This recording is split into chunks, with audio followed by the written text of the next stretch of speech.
Child brides. An estimated 650 million girls and women are alive today that have been married into childhood. It's likely to get worse.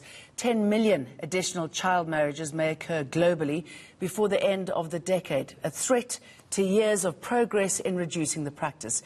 UNICEF is also warning that school closures, economic stress, service disruptions, pregnancy and parental deaths due to the pandemic are putting the most vulnerable girls at increased risk of child marriage. UNICEF Child Protection Specialist Mona Aika joins me to discuss this study. Mona, very good morning to you.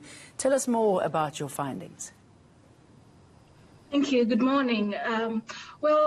COVID-19 has really demonstrated how the impact of child marriage is on children across the world.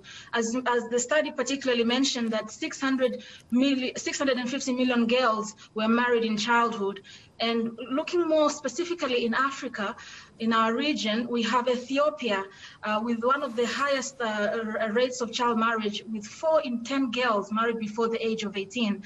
And what this report has really done for us, it has just shown that, children are facing serious issues. And this is not because just of COVID-19, but just COVID-19 and the various containment measures have really exacerbated the issues. And tell us about the physical, if they are young, and the sort of mental impact this kind of child marriage, this practice has on these young girls.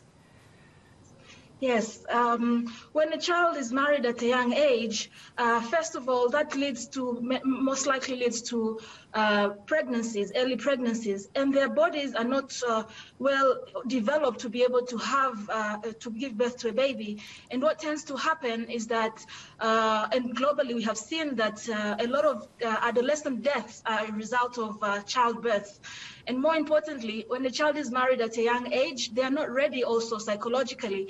The mental health and psychosocial form of the child also is disrupted because of the issues that they're being faced with. Okay, we can only assume that it's happening here in South Africa as well. I don't know if you've got any figures when it comes to that.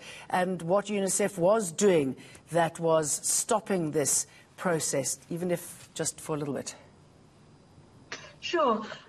South Africa, yes, child marriage happens in South Africa, but there are much higher rates in other African countries. We have, as I mentioned, Ethiopia, 4 in 10 girls getting married before the age of 18. We also have Zambia and Uganda and Mozambique with also similarly high rates of child marriage.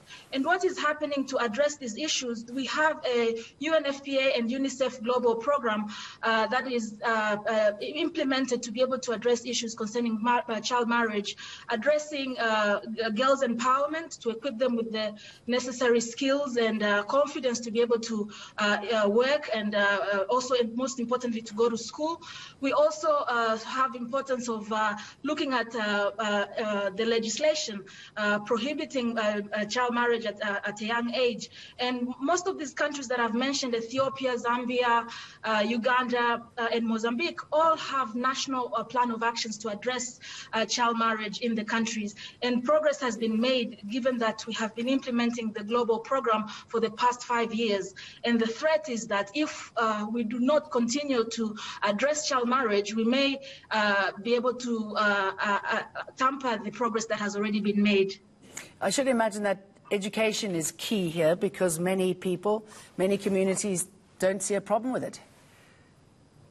Indeed, education is extremely important. And as you note, we all noticed that COVID-19 resulted to many schools being closed.